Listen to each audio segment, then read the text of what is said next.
ABC7 presents the Democratic State Attorney General Candidate Debate. Hello, and thank you for joining us. My name is David Ono with KABC TV. We'd like to welcome you here to the Milken Institute here in Santa Monica, California, where we are meeting and hearing from the Democratic candidates for Attorney General here in California. And we have a wonderful group that's going to be talking to us today. And it is the leading six candidates running for Attorney General here in California. Mr. Rocky Delgadillo, Kamala Harris, Chris Kelly, Ted Lieu, Pedro Nava, and Alberto Tarico. Thank you all for being here today.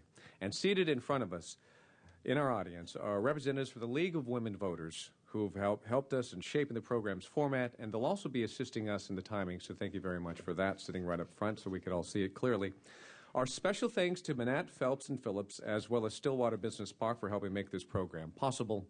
And our format is very simple this evening. We're going to ask questions. Each candidate will get 30 seconds to answer the question. We will pepper that a little bit with what we call a lightning round of questions, which basically have a yes or no answer or a one-word answer. So that's going to be strewn throughout this debate throughout the evening. We've drawn straws for the first question, and the candidates, your answers, again, 30 seconds. And then I will shift around the order so you won't be answering it in the same order every time, just to make it fair. Our first question is designed to kind of help you introduce yourself to our viewers and to our audience and talk a little about yourself. And that question is, tell us what distinguishes you from the other candidates, starting with Rocky Delgadillo. Well, thank you very much. As Los Angeles City Attorney, I increased gang injunctions from 8 to 41. Covering 66 gangs and over 70 square miles. And during that period of time that I was city attorney, gang crime decreased dramatically, as well as membership. I also took on the big health insurance companies. I took them to court for canceling the policyholders who are gravely ill just when they got sick. I took them on. I won $20 million settlement, and they got their health insurance back. Your fight will be my fight. All right, great. Thank you. Chris Kelly. Thank you, David, and thanks to all of you in the audience. I'm Chris Kelly. I'm running to bring my diversity of experience in law, public policy, and business to work solving California's toughest problems. I'm the different candidate in this race. I'm not in elective office. I'm not part of our failing political system. I've been taking a different path. After I worked with Bill Clinton to help put 100,000 new community police on America's streets, I headed into the private sector. For the last 4.5 years, I've been working with 50 attorneys general across the nation to keep adults safer from online scams and children safer from sexual predators. I'll be a 21st century attorney general. Pedro Nava. Thank you for that opportunity to speak with you today. The single most important distinction between me and the rest of the candidates is I've made a commitment to never run for governor. Because the only job I want is to be the people's lawyer for the state of California.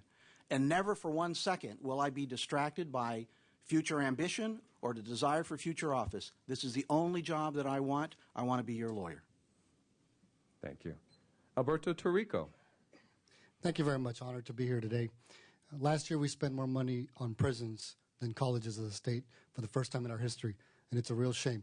We can accurately predict our prison population by third-grade reading levels. Doesn't it make more sense to invest in our kids?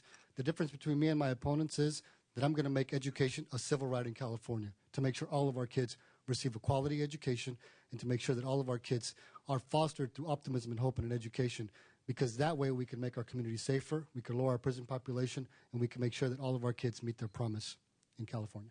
Thank you. Ted Lieu. Thank you. I am Assemblymember Ted Lieu, and I've served for over 15 years in the United States military. I'm currently Lieutenant Colonel in the Reserves. I was military prosecutor. I'm a JAG. And as a lawmaker from Southern California, I took on Wall Street and passed comprehensive subprime mortgage reform, banned predatory lending. And as your Attorney General, I'll continue standing up to powerful interests on behalf of Californians. And Kamala Harris. I'm Kamala Harris. I'm the District Attorney of San Francisco, and I'm running to become Attorney General because I believe that I'm the candidate who represents what we need in terms of fundamental change. And let's be real, one of the biggest problems facing California right now is a broken prison system. We release 120,000 prisoners a year, and within 3 years of their release, 70% recidivate. We need to fix this broken system. We need drastic repair, and I plan to bring a Smart on Crime agenda to California so that we can actually get the job done of representing Californians and keeping them safe. Wonderful. Thank you very much. That gives us a broad spectrum of what you guys are all about. Now we're going to get into some of the issues, and I want to start things off with one issue that is really kind of captivating the entire nation right now. And this we're going to call a lightning round, so it's a one-word answer. Here's the question. Are you for or against Arizona's controversial immigration law, SB 1070? So let's start out with Mr. Tirico. Against. Nava. Against? Lou? Against. Kelly? Against. Harris? Against. And Delgadillo. Vehemently against. Okay. So let's expand on this a little bit. Vehement wasn't good enough? I want you to sound off on the positives or the negatives of Arizona's SB 1070. So we're going to start things off with Ms. Harris. Arizona's law it defies its purpose, and it's actually counterproductive. As a career prosecutor, I can tell you one of the biggest challenges we have as local law enforcement is establishing relationships of trust with the communities that we want to protect. What this law will do is use racial profiling in a way that will not allow vulnerable people to know that they will be protected, and instead will scapegoat them. As a career prosecutor, I can tell you that I know, having worked my entire career with cops on the streets, we want to protect the most vulnerable Californians. Mr. Kelly. So the Arizona law encourages racial discrimination. We need to move in a different direction. We need to make sure that we have comprehensive federal immigration reform. I'm ready as Attorney General to work with our congressional delegation to help push it through so that we can put this issue to bed. The states are moving to act against immigrants because the federal government isn't doing its job to make sure that our immigration system works well. Mr. Liu? Having served as a prosecutor in the military, I know that if you give government license to discriminate, government will. And this law in Arizona gives government the license to discriminate based on race. And as Attorney General, if this law ever got passed in California, I would fight to overturn it with all the strength that I have. And Mr. Nava? Yeah, the question was the positives and negatives. If you're trying to find a positive in the Arizona law, the only thing that's positive is that it has once again persuaded Latinos that there's no room for them in the Republican Party. The negative is that it victimizes people who are the most vulnerable. I'm a former deputy district attorney.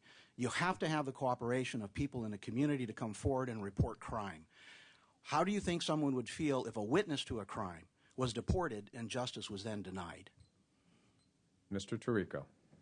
Well, obviously the law, obviously to us anyway, the law in Arizona is unconstitutional, both under the state and federal constitutions. And I think what bears a reminder in Arizona is that this nation and this state, in particular, is a state of immigrants. My parents came here as immigrants in 1968 in search of a better life, and they found it. They had 4 kids here. I'm the first one in my family to go to college. This is what California and America is about, opportunity. It's not about having to walk around your communities and your neighborhoods, take your kids to school and make sure you have your papers so the cops won't come up to you and deport you by mistake. Mr. Delgadillo. Well, it's clear that we have to control our borders, but that's a national concern. Each state shouldn't have their own immigration policy, otherwise we'd start worrying about the border between California and Arizona. So what we need to do is control our borders, but have a pathway for citizenship for people that are here already. And let's let them earn their way into citizenship here in the United States. I think that's the way we have to do. We have to make that a priority nationally. We have to put pressure on our national government, federal government to make that happen, and I hope that we do. Now, there might be a little bit of redundancy in some of the answers to these questions, but there's a point to these questions because there are some well, not just subtle differences, but there are some big differences. So forgive me if some of you candidates have already said what you wanted to say for the next question, but hopefully you won't. This next one is a lightning round. Should the U.S. legalize or grant amnesty to the estimated 12 million illegal immigrants in the country? We're going to start with Mr. Nava. Vehemently, yes. Mr. Liu. So I double the vehemently, yes. Mr. Kelly. We should offer a path to citizenship. Ms. Harris.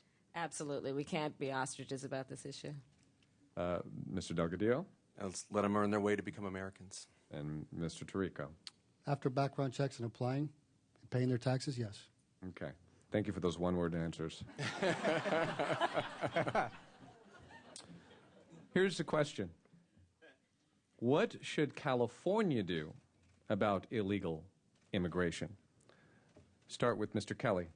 I think that California needs to make sure that we are expressing ourselves regularly to the federal government, that we make sure that we get the money that we need to deliver the services that we deliver to illegal immigrants in our state. That fight needs to be one that every elected official in California takes up. It's one that I'm ready to take on as Attorney General. Having worked as with a federal district court judge in San Diego, I've seen the problems of immigration firsthand. I'm ready to step in as Attorney General and make sure that we get our services covered. Mr. Liu? Well, we should work with the government to secure our borders, but we are a nation of immigrants. My family came here when I was 3 years old, and we grew up in the basement of a stranger's home. And we would go to flea markets and sell gifts to make ends meet. Through hard work and perseverance, we eventually opened 6 stores, gift stores, and so my parents achieved the American dream. They went from poverty and not speaking English to a home and gave my brother and I an amazing education. That is the American dream. We need to preserve it, and we need to help immigrants in America succeed. Mr. Nava. I think of all of the candidates here, I'm the only immigrant. I was born in Mexico, and my father came to this country as an undocumented, with a strong back, big dreams, and no money. Met my mother, married, returned to Mexico. I was born there. My father had a path to citizenship. He became a citizen, and the first thing he did after he became a citizen is he voted for Ronald Reagan. So I tell my Republican friends, lighten up a little bit. We have to work with our congressional delegation to ensure that there is a path to citizenship. Mr. Tirico. Well, we should first and foremost ask the federal government to do their job, which is immigration policy, control our borders, and come up with a path to amnesty and legalization, first and foremost. Second, we should recognize that our local and state law enforcement agents have plenty of work to do. We should never allow for the federal government or Arizona and anybody else to demand our police officers to take the work on of immigration agents. They just don't have the time or the resources to do the job of immigration of the federal government. Let's each do what we're supposed to do. The state does the state's job. The federal government does the federal government's job. Mr. Delgadillo. Look, what's happening in Mexico today is already here. What the cartels are doing in Mexico is already here. And our gangs here in Los Angeles that we gave birth to are the muscle for them. So we need a statewide strategy of dealing with gangs here in California. That's what I would propose. One of those things that we should do is use the federal law to deport illegal gang members who are here. And I did that as city attorney. I took my prosecutors, put them in the U.S. Attorney's Office. They prosecuted and deported over 100 gang members. You're safer today because of that. Ms. Harris. As the only career prosecutor in this race, I'll say that I have seen a lot of different victims of crime, and I've seen a lot of the powers and uses that we have in law enforcement. When we have a victim of rape, of domestic violence, of human trafficking, we have to ensure that they will be protected, they will have access to the visas that the law allows, and that the perpetrator and the criminal will be prosecuted. It is also about working with, as I've done as district attorney, the various levels of government and law enforcement at a local, state, and federal level to bring together task forces under the leadership of the Attorney General to deal with this very serious issue. Okay. Moving on to another very controversial issue. This is a lightning round. Are you for or against the death penalty? Mr. Liu. I support it. Mr. Kelly. I'm for the death penalty. Ms. Harris. Personally opposed, but I will follow the law as 4 of the last 9 attorneys general of California, including the current one. Mr. Delgadillo. Was a one-word answer. Yeah, I'm for it. Tirico. Support it. Nava. Support. Okay. Here's a question. There are over 700 people on California's death row, yet this state has executed only 13 people in the last 24 years. When our worst offenders receive the death penalty, they live in a private room, separated from the general population, basically live out their sentence, never receiving the penalty that they've been assigned. It's extremely expensive. The system, in most people's point of view, is not working as intended. So how do we fix this? Let's start with Mr. Liu. Well, first of all, we need to provide more funding to defense attorneys that handle capital cases. That's one reason that we have such a backlog, is one reason people are not getting their rights adequately protected. And in terms of legislation, I've authored legislation to try to make the death penalty system better, one that prevents doctors, for instance, from overseeing the death penalty, because doctors' first oath they take is to first do no harm. And I was happy to have authored that bill. So we absolutely need to work on making the system that we have in California much better. Mr. Nava? I agree with Mr. Liu. Part of the problem is that we're schizophrenic about the death penalty. We like to see it imposed, but we don't like to see it carried out. And part of the reason why we have to do a better job at the defense of those crimes, as well the defense in court, provide adequate counsel, ensure the Constitution has been satisfied. If you have DNA evidence, it must be tested. And you can't have an attorney who falls asleep during the course of the trial. That's not adequate counsel. And then on the appeals, we do have to invest more money so that the appeals are done appropriately. Mr. Tirico? Our criminal justice system is broken when it takes up to 9 months in L.A. County to process a DNA sample from a murder scene. Our criminal justice system is broken when it takes up to 22 years to finish the appeals on the case of a murder of 2 deputy sheriffs in Riverside County, and that case is going to be sent back for full trial. People are losing confidence in our system. We need to put the resources. We need to speed up the appeals. We need people to actually see that the system works. Our criminal justice system is broken when 7 out of 10 inmates go back to state prison within 3 years of being released, and 6 out of 10 of them don't even know how to read. Delgadillo? You know, most people don't know, but the city attorney in Los Angeles does all the victims' assistance work. So I've actually had to sit across the table from loved ones of victims. Some of them were actually there when it happened. And they've said to me, why isn't this individual, this perpetrator, suffering the same fate that my loved one did? And I think we need to dedicate the resources to prioritize those cases, to make sure that they move along with deliberate speed, speedy justice, so that we can give redress to those victims in our society. Ms. Harris? We need fundamental change in the way we are doing criminal justice in California. It is a broken system, as evidenced by the revolving door of crime, which causes us to have the highest recidivism rate in the country. And the reality is that we are turning people in and out in a revolving door that needs to be shut. That's why I created an initiative that was designated by the United States Department of Justice as a model for what we should be doing as a country, recognizing that we have to focus on the issue of recidivism, which is crowding our prisons, sucking up our public resources at the cost of our public safety. All of these issues are connected. The Attorney General needs to take leadership. Mr. Kelly? As Ted has noted, we clearly need to better fund criminal defense in our state to make sure that death penalty cases move along with proper speed. The system that we've set up is clearly not working. If we don't move in a different direction, we may lose the death penalty in this case, in this state. If we are not certain in enforcing the law, we unfortunately head off into the same direction that our state has headed all along. This is a major point of contrast on the death penalty between myself and the District Attorney of San Francisco. We need to make sure that we enforce the death penalty in California. If we don't, we may lose it. All right. Candidates, thank you. That's already the first segment of our show. We'll be right back and talk about legalizing marijuana. Stay with us.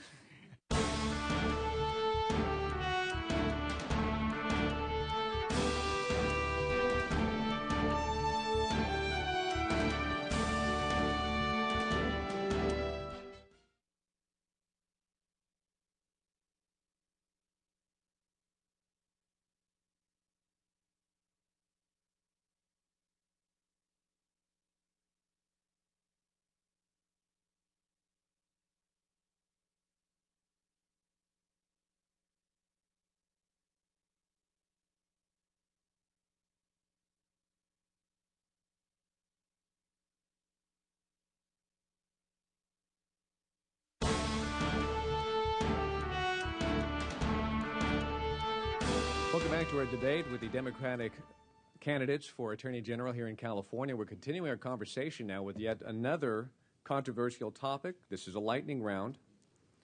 Here's a question. Should the state of California legalize marijuana? Mr. Kelly? No. Ms. Harris? No. Delgadillo? No. Tarico. No. Nava. No. Lou. No. The state of California has a ballot measure up for a vote in November that seeks to legalize marijuana. What if it is passed? How would you handle it as Attorney General? Let's begin with Mr. Nava. Well, I've already expressed my personal opinion with respect to legalization, but that's a separate issue in my capacity as your Attorney General. And in my capacity as Attorney General, there doesn't seem to be anything unconstitutional about that particular initiative, unlike Yes on 8, which I would not have defended. And in fact, I would have won that case had I been the AG. And so, in your capacity as Attorney General, respecting the Constitution, you'd have to defend the law. Mr. Tarico. Well, the first order of business is to bring medical marijuana under control.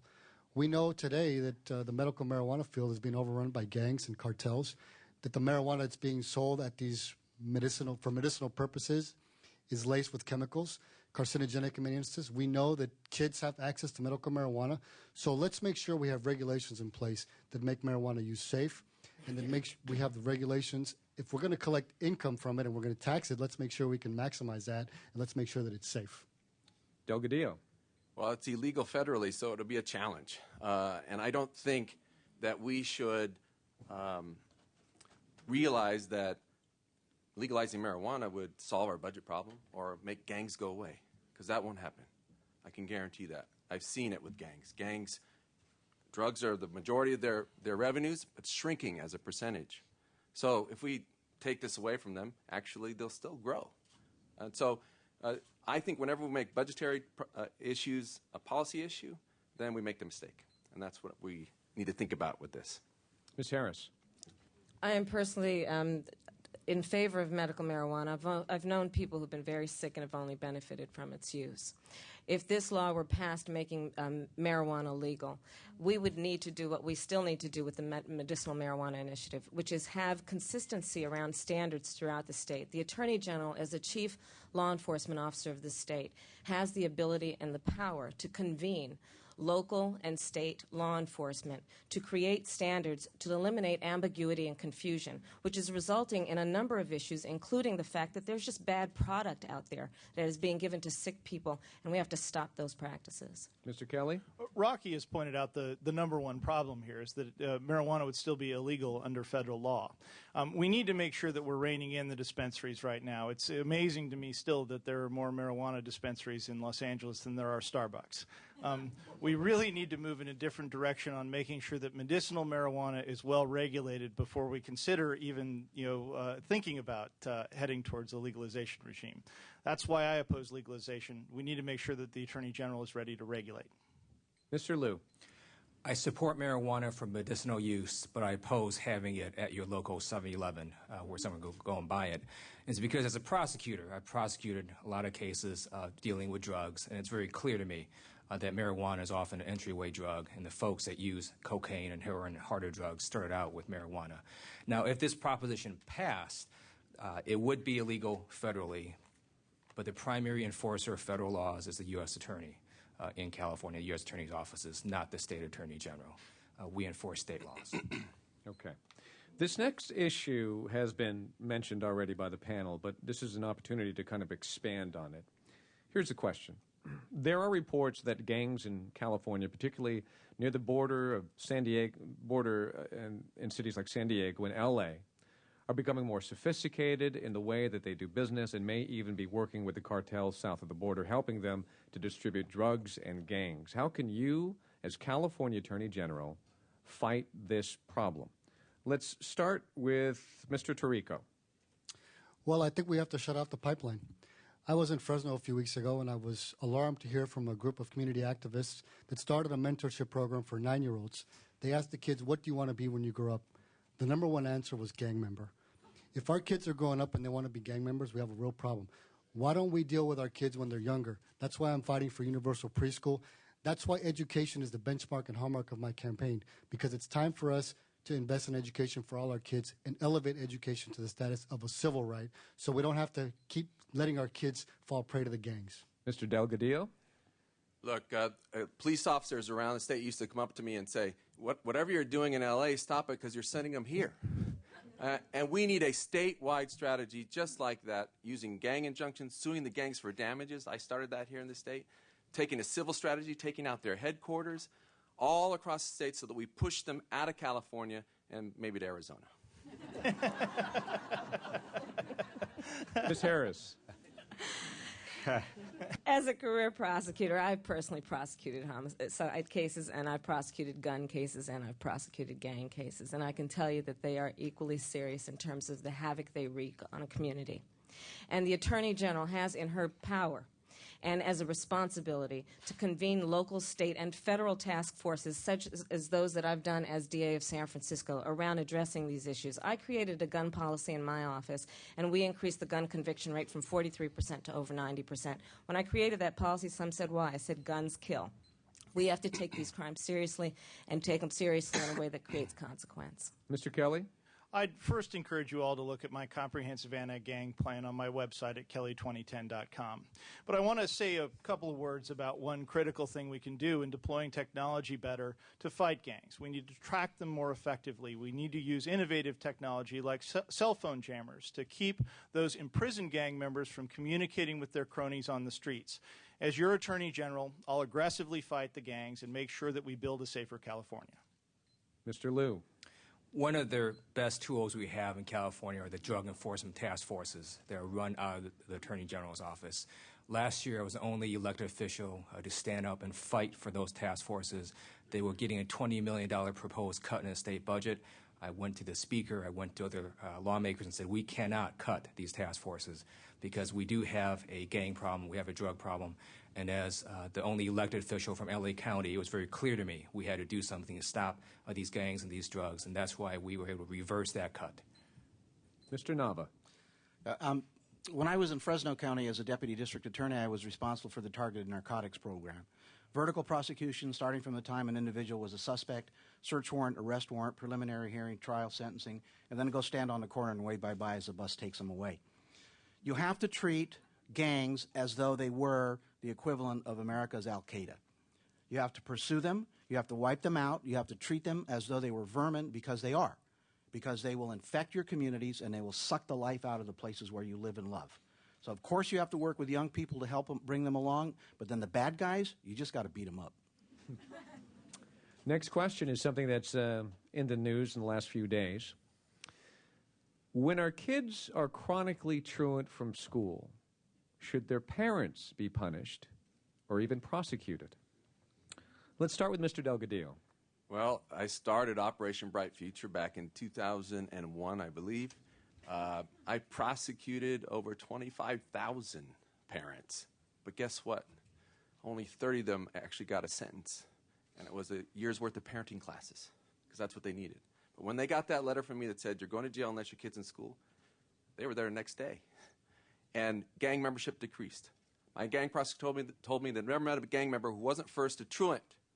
They cut class, then they joined gangs. So I kept them in class, kept them out of gangs here in Los Angeles. We reduced it by 20,000 members here in the city of Los Angeles. Ms. Harris?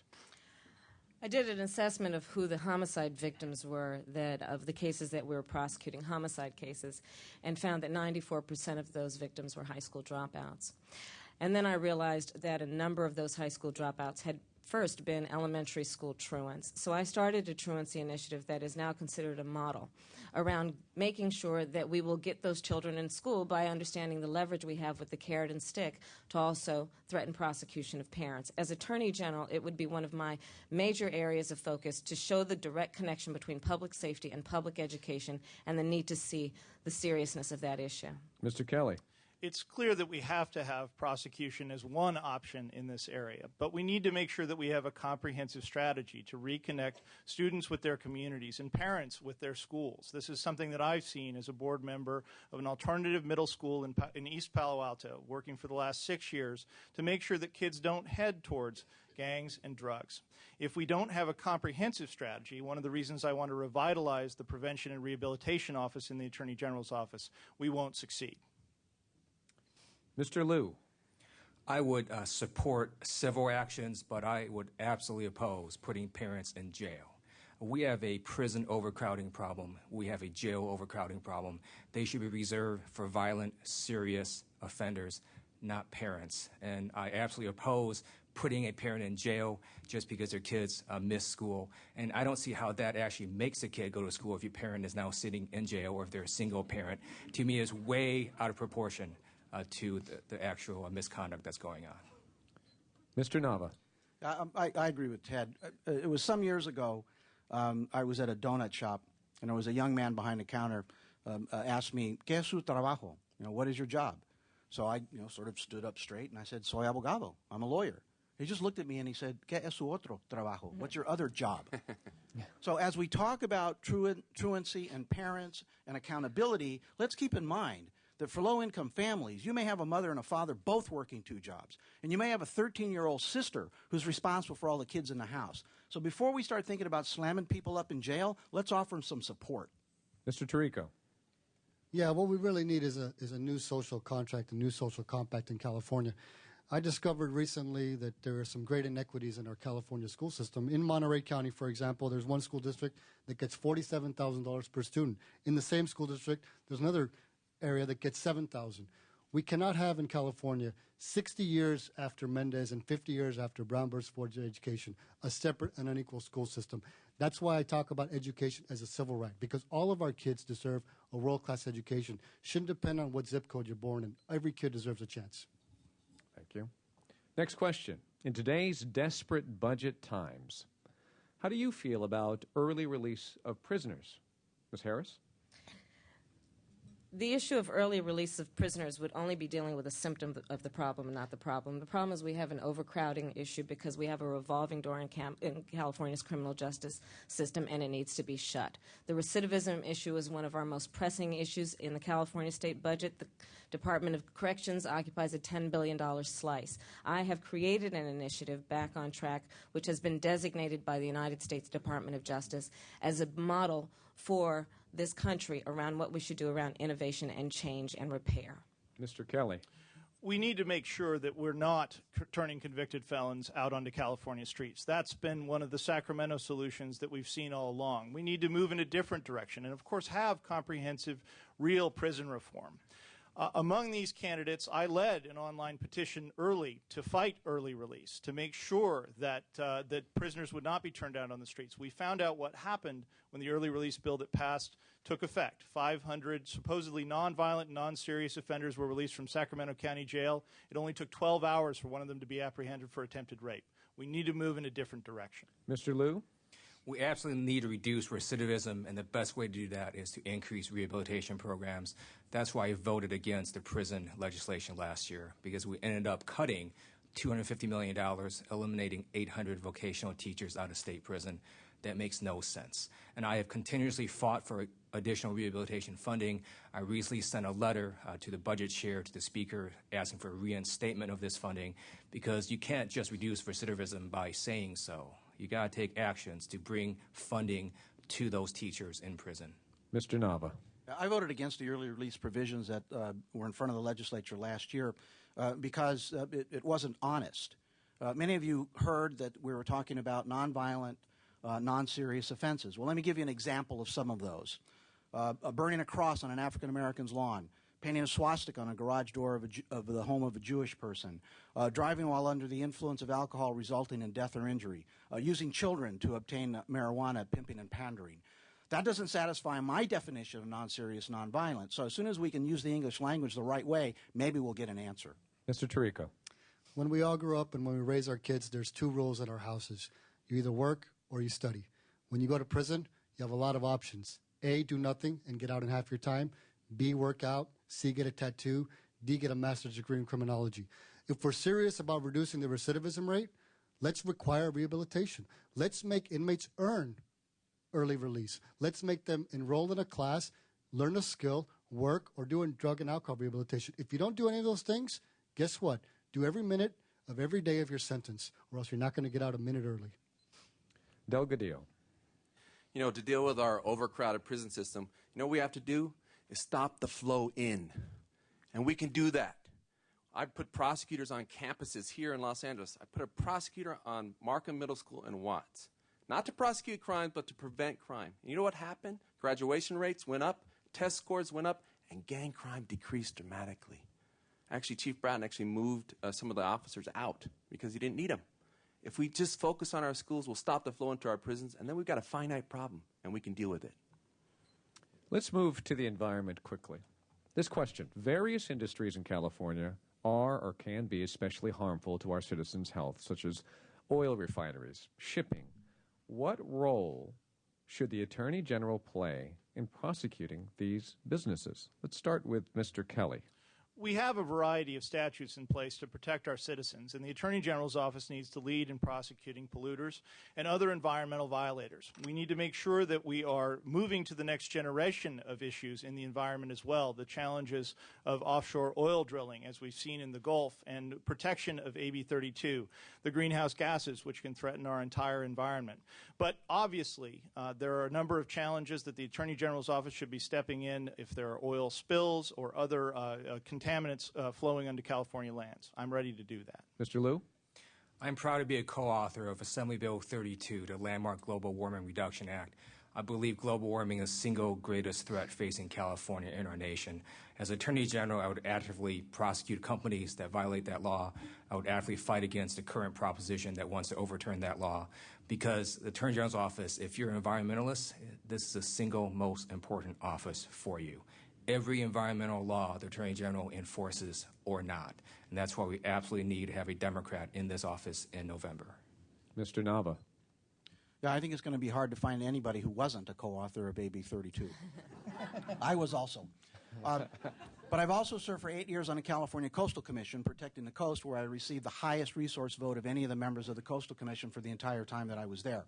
In addition to that, I've authored legislation that for the first time gives DOGGR the power to conduct unannounced inspections on oil refineries and oil rigs and other facilities.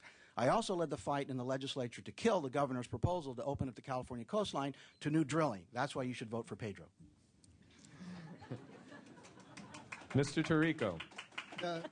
The environment is a critically important part of protecting the environment is a critically important part of the job of Attorney General.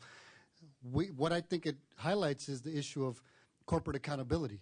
We have to make sure that corporate polluters are accountable. That means fines and penalties, but it also means criminal convictions. Yes, it means jail time for corporate crooks.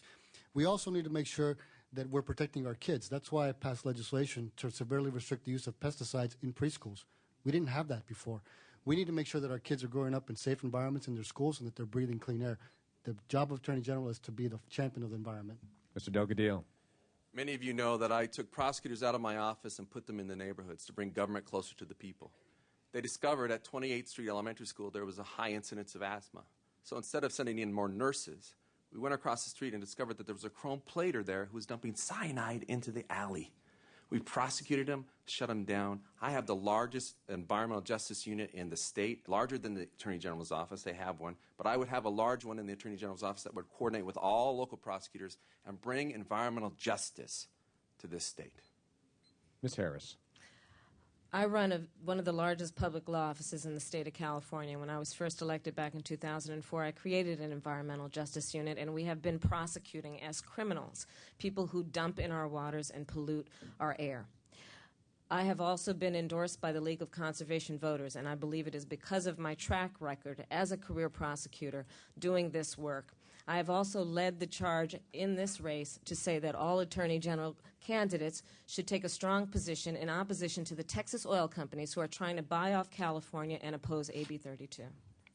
All right. Candidates, thank you very much. That concludes this segment. And when we come back, we're talking about same-sex marriage, so stay with us.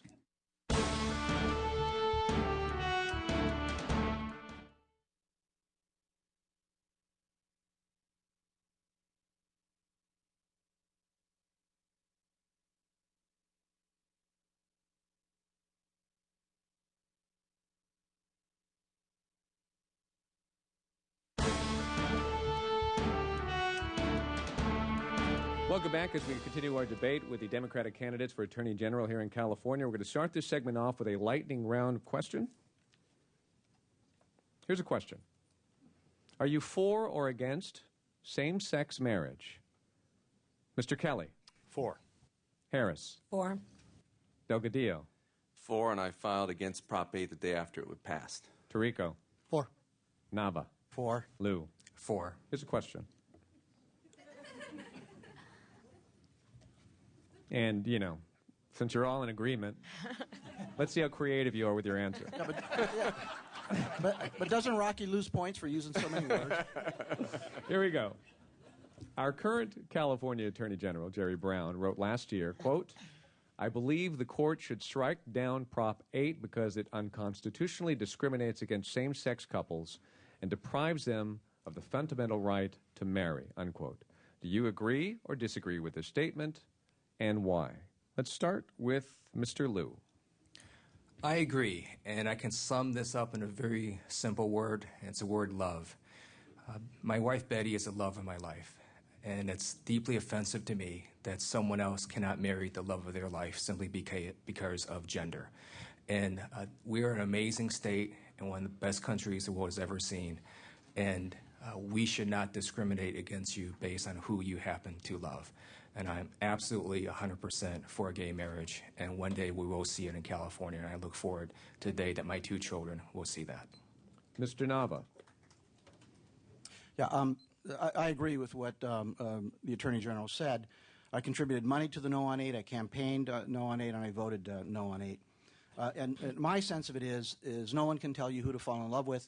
And if you, as a gay person, want to get married so you can experience the same joy that I have each and every day of my marriage, just like every one of you have, unbounded, relentless glee and happiness and joy.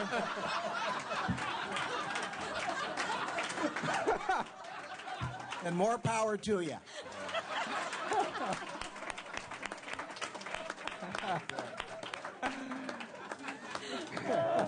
All right, Mr. Tirico.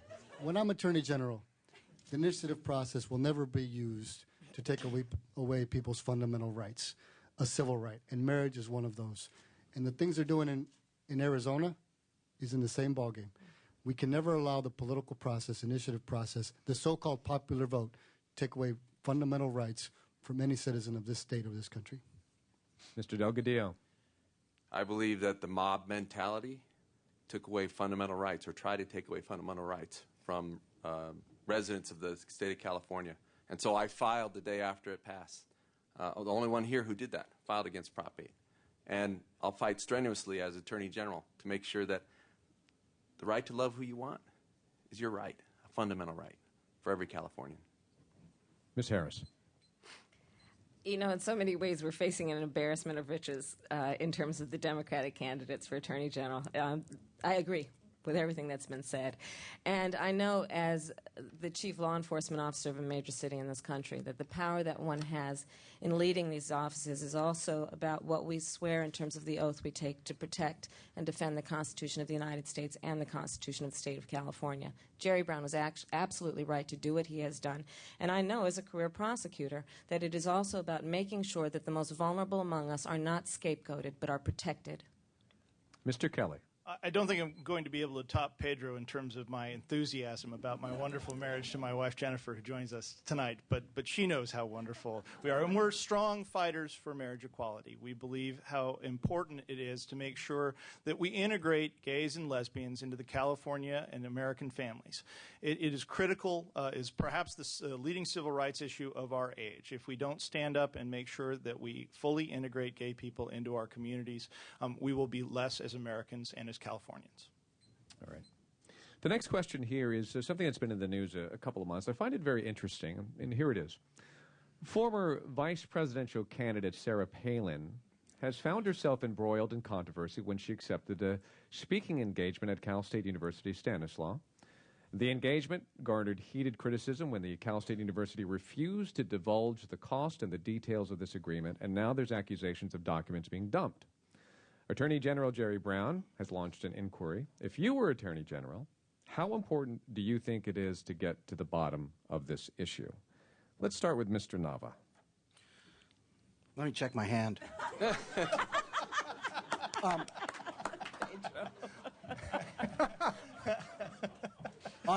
Look, on the surface, it may not seem all that important, but if you have experience in watching how the UC operates and the CSUs operates, you can't penetrate it.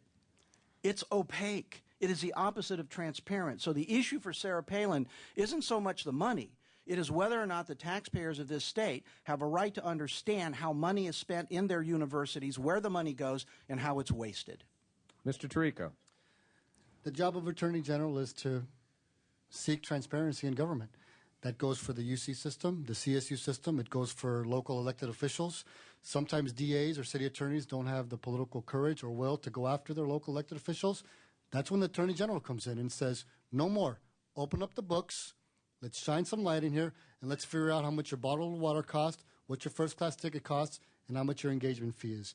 That should have been disclosed, and I'm glad Attorney General Brown is going after that issue with a vengeance. Mr. Delgadillo.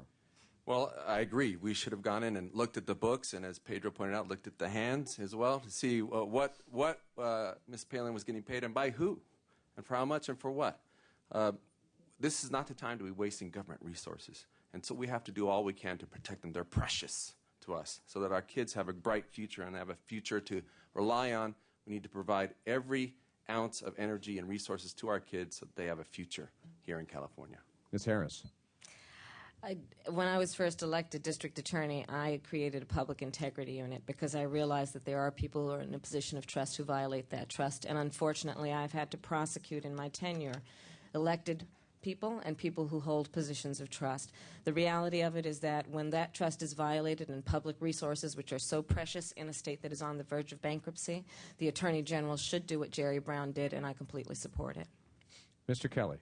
Open records laws and sunshine laws across our state are critical to driving transparency in government. But if they're not enforced and not used and not followed, problems ensue. We have a very, very serious problem here with the CSU system, and we need to make sure that we find out what's going on with this contract. As Attorney General, I'll aggressively investigate it and make sure that we, as citizens of California, know what's going on. Mr. Liu. One of the tools the Attorney General's office has is we get to audit CSUs. And as Attorney General, I would do that. But honestly, finding out how much Sarah Palin actually got just would not be one of my top 5 priorities. I would focus on mortgage reform, reining in predatory lending.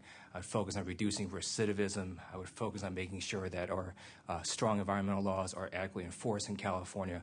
I would also focus on public safety, make sure our drug enforcement task force are adequately funded, and that we control the drugs that are flowing through California. Those would be my priorities.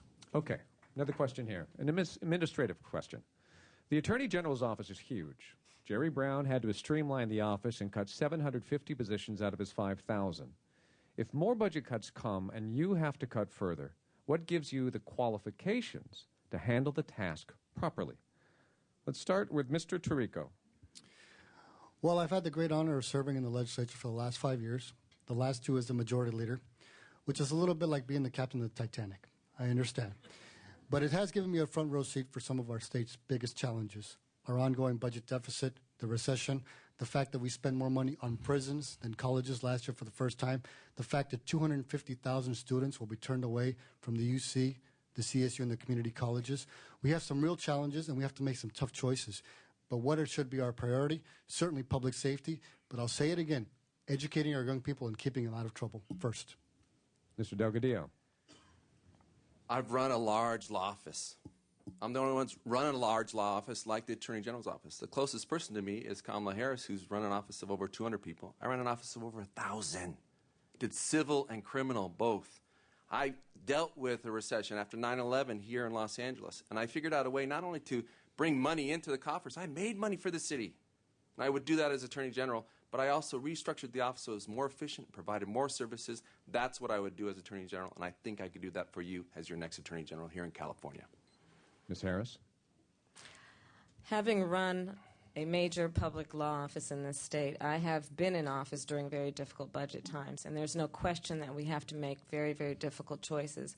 But to be a true leader, it's not just about reacting. It's about also figuring out what we can do to be innovative, to be most efficient with the resources we have. That is why I've created innovative programs that have proven to save San Francisco millions of dollars. The next Attorney General of the state of California has to take leadership around our prison system, realize that we are dumping a lot of precious public resources into a failed and broken system that can be repaired. I've done it. I know it can be done. Mr. Kelly. With experience in both the public and private sector, I'm uniquely qualified to take the Attorney General's office in a different direction, to make it more efficient, but also to look at ways at generating revenue. There are options in terms of looking at increased asset forfeiture, in terms of using cybercrime. At Facebook, we collected millions of dollars in judgments against spammers and scammers.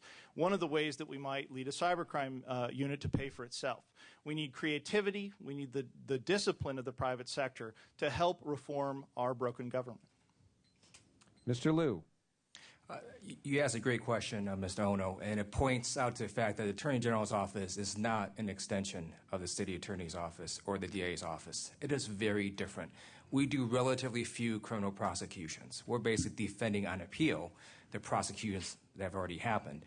Instead, it's an incredibly policy-based office, and that's why some of our best Attorney Generals have been legislators, such as Bill Lockyer, who walked the halls of the state capitol, the Assembly and the Senate, and that's what I would do, and fight for funding for Attorney General's office because it's incredibly important. Mr. Nava. I've been a partner in a law firm, managed my own law firm as well, and I've been a member of the legislature. Chairman of the Assembly Committee on Transportation, Banking and Finance, and now Environmental Safety and Toxics. And one of the things that you learn is that you can rely on people within your organizations for ideas in order to streamline the applications and the work that you do. But the other part of it that is vitally important, as the Attorney General, you've got to spend some time in the Capitol. You've got to fight for your budget. You have to fight for your department so that you can restore them. I'd do that. All right. Thank you, candidates. We have a couple of quick lightning round questions for you. Are you for or against Obama's health care reform plan? Mr. Kelly. For. Ms. Harris. For. Delgadillo. For. Tirico. For. Nava. For. Liu. For. One more question. This is also a lightning round question. Even though she has never been a sitting judge, is Elena Kagan qualified to sit on the Supreme Court? Mr. Kelly. Absolutely. Ms. Harris. Qualified. Delgadillo. I'm proud of the president's choice. Tirico. Of course she is. Nava. Yes. Liu. Yes. All right. Believe it or not, we've basically come to the conclusion of this debate, so we have set aside some time for our candidates to do a closing remark. They also will be 30 seconds. The order has been predetermined, and we are going to start with Ms. Harris. Thank you for this opportunity to talk about the AG's race. I am a career prosecutor. I plan and believe I am the candidate to bring fundamental change to California around what is a broken state, in particular as it relates to our criminal justice system. I have done the work and have implemented a Smart on Crime agenda. I believe that needs to happen throughout the state of California. I believe that's why Dianne Feinstein, Nancy Pelosi, Bill Bratton, and many other police chiefs and important organizations have endorsed my candidacy. I would be honored to serve. Mr. Delgadillo. I would like to use my time to bring up some issues that have been focused on in San Francisco but haven't hit the media down here about Kamala Harris. She failed to properly supervise evidence from the city's crime lab, resulting in hundreds of felony cases being dismissed or appealed. Failed to disclose, as the law requires, the arrest records of police officers who are witnesses. That's another 80 dismissed cases. And also failed to turn over criminals who were here in this country illegally for deportation. They remained here to commit violent crimes, including murder. My record is clear here in the city of Los Angeles. Crime went down every year that I was city attorney. That's the kind of attorney general I'll be here in the state of California. Mr. Liu. I'm honored to have served in the United States military for over 15 years, 4 of which were on active duty. I am a military prosecutor, a JAG, promoted lieutenant colonel in February. Very honored to receive the endorsement of the California Police Chiefs Association, LA Sheriff County Lee Baca, and it's because I have very progressive ideas for reforming our criminal justice system. And as a lawmaker, I've taken on a powerful interests such as Wall Street, such as insurance companies, got landmark bills passed, and as Attorney General, I will continue standing up for Californians against powerful interests. Mr. Tirico. Let me tell you what we have not done before. We haven't dealt with the underlying problem in California. Last year, we spent more money on prisons than colleges. For the first time in our state's history, wasn't even close. $2 billion more. 70% of inmates go back to prison within 3 years, and 60% of them don't even know how to read. If we can predict prison populations by third grade reading level, shouldn't we make education a civil right in California to keep our kids out of trouble and to make sure they have an education and they can fulfill their God-given potential? That is the promise of California. It's always been the promise of California, and I will fight for that every day as your Attorney General. Thank you. Mr. Nava? What I bring to this office is a recollection of what my father's dream and my parents' dream for me was. And that was that someday I'd have a job where I'd put a white shirt on in the morning, go to work, and come back, and it would still be the same color. Because for them, that meant I was working with my head and not my hands. But I had to remind them that it was the people who work with their hands who built this country, who made it wealthy, and who made it prosperous. And their contribution is as important as any executive anywhere. The other promise that I make to you is that I will not run for governor ever. And the reason why that is important is because I never have to spend a moment as your Attorney General figuring out how I'm going to raise $40 million for the next office. My ambition is just this office as your attorney. Mr. Kelly? Thank you very much. Only 10% of Californians think the state is on the right track. I keep wondering where they find that 10%. We obviously need to move in a different direction. In San Francisco, crime is up and prosecutions are down. In Sacramento, there's early release of prisoners. We obviously need to move in a different direction. I bring a diversity of experience, having built one of the most successful technology companies in history the last 4.5 years, working with 50 attorneys general to keep adults and kids safer online alike. I'm ready to move the state in a different direction, and I'd like for your vote. Candidates, thank you so much for being with us today. Our thanks to the League of Women Voters and, of course, our sponsors, Manat, Phelps & Phillips and Stillwater Business Park. Ladies and gentlemen, please vote on June 8th. That's it for now. Goodbye.